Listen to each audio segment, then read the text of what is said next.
Salut, une petite vidéo juste pour vous dire que voilà, j'ai tout remonté. J'ai remis à propre la table. Donc j'ai passé ça avec la pierre dont je me sers pour affûter mes ciseaux et mes rabots. Et en fait, le fait que je le fasse là-dessus, ça me permet de rectifier ma pierre en même temps. Donc voilà, tout est remonté, tout marche bien. Je fais des passes jusqu'à un tour et demi de manivelle. Je sais pas combien ça représente. Et j'ai réglé le vernis ici du coup. Là je suis à 47. Alors attends. Un tour et demi. 51. Ça fait 4 mm de passe. Et ça bourre pas du tout. Du coup les fers je les ai mis à ras du porte-outils. Et du coup ça va bien. Donc voilà, il restera l'aspiration ici à mettre un réducteur pour que ce soit clean. Parce que là le tuyau est mis dedans. Donc ça aspire pas tout à fait tout. J'ai regraissé ici les vis sans fin. Et puis voilà ma foi. Il y a peut-être ici qu'il faudra que je regraisse aussi. Et puis mettre un coup de pompe à graisse partout de toute façon. Et j'ai aussi rectifié un tout petit peu ici les glissières sur les quatre côtés. Parce que ces butées là servent à limiter le jeu. Et du coup ça vient appliquer ici des patins contre. Donc ça normalement c'est bon quand on monte et descend, il y a très peu de jeu.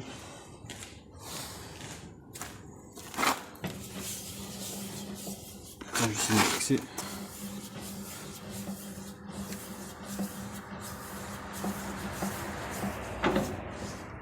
Après la montée c'est toujours plus dur.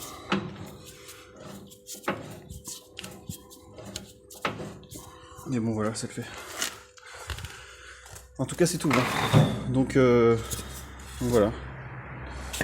Tu vois là j'ai fait ce côté là. Bon, là j'étais en mode 4 mm, donc forcément il y a un petit peu d'éclat. Mais ça va le faire bien. Il va falloir passer quelques pièces. Parce que du coup, là-dessus, ce que je fais pour entretenir les tables, c'est que personnellement, là j'ai passé un coup d'acétone, c'était pour défaire les traces de colle. Donc tu vois, les traces de colle, elles sont ici maintenant par rapport à ce qu'il y avait avant. Comme la table est nervurée, du coup on a encore de la colle un petit peu dans le fond, mais c'est pas bien grave. Donc acétone pour défaire ça, ensuite pierre à affûter, 220. Ce qui est déjà gros, hein, mais ça permettait d'enlever le gros du truc. Tu vois, du coup là elle est quand même... elle brille bien, donc ça va quoi. Du coup 220, après je passe au grain 800, et ça je le fais avec de l'essence de térébenthine. Du coup ça me graisse un petit peu l'ensemble, et ça me permet d'avoir surtout une finition, enfin un ponçage qui est bien fin. Quand je passe la pierre, et ça glisse bien en fait. Et ça me permet de sentir tout de suite si j'ai un accroc ou pas. Alors que si je suis en ponçage à sec, je vais taper en fait, ça risque de me péter la pierre. Là le fait que j'ai une pellicule d'essence de térébenthine entre les deux, ça va bien. Et puis ça sent bon. Ensuite, après l'essence de térébenthine, j'ai tout essuyé. Grain 800 du coup, j'ai tout essuyé. Un coup d'acétone histoire d'enlever toute l'essence de térébenthine partout. Avec ce genre de papier toilette grand format que personne ne s'est arraché dans les magasins. LOL. Et ensuite, je remets un coup d'huile de lin. Je mets de l'huile de lin, j'en fous partout, et puis j'essuie le surplus. Et ça permet que la table ne s'oxyde pas et qu'elle reste propre. Donc voilà. Là, du coup, les premières pièces que j'ai passées, on voit bien où elles sont passées parce qu'elles ont appuyé un petit peu et que ça enlève un peu le surplus qu'il y a. Et aussi j'ai pris des copeaux et à chaque fois pour balancer dessus pour que ça absorbe, et tu vois tout ce qui est là du coup c'est du copeau qui est pollué entre guillemets. Donc que je vais pouvoir mettre dans un bac à part. Et qu'est-ce que je voulais dire d'autre? Ouais, donc les premières pièces de bois qui vont passer du coup elles vont finir d'essuyer le surplus.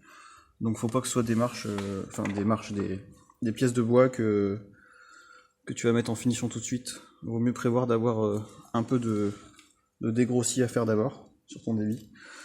Et ça va finir d'essuyer ce qu'il y a sur l'ensemble. Et donc le souci qu'on avait avant, c'était que ça talonnait sur l'arrière.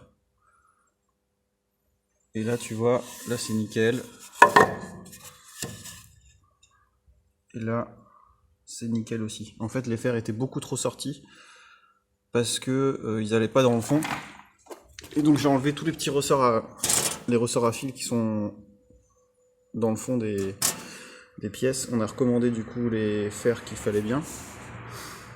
Parce que ici c'est une machine avec des fers de 61 cm par 3 mm par 30 mm. Ceux-là ils font 32 mm de haut. Et du coup ben ça allait pas bien dans le fond. Donc j'ai enlevé tous les ressorts. Ce qui fait que quand tu les mets dedans, faut faire gaffe à bien les régler à ras et pas trop les enfoncer, sinon t'es obligé de tous les ressortir après avec le tournevis par bout, là c'est un peu chiant. Mais voilà. Au moins t'as les infos. Du coup le contrefer que j'ai pas réussi à dévisser, ben je l'ai laissé comme tel. Et si un jour l'entretien doit être fait, il sera fait. Et puis dans ce cas-là, il faudra percer au travers ou avoir une clé à choc, non, un tournevis à choc comme vous m'avez dit. Je connais pas du tout ce matériel-là. Voilà, voilà. Donc maintenant, elle est de nouveau fonctionnelle et surtout précise au niveau du vernier et sans à-coups à l'arrière. C'était l'objectif. Voilà, allez, salut!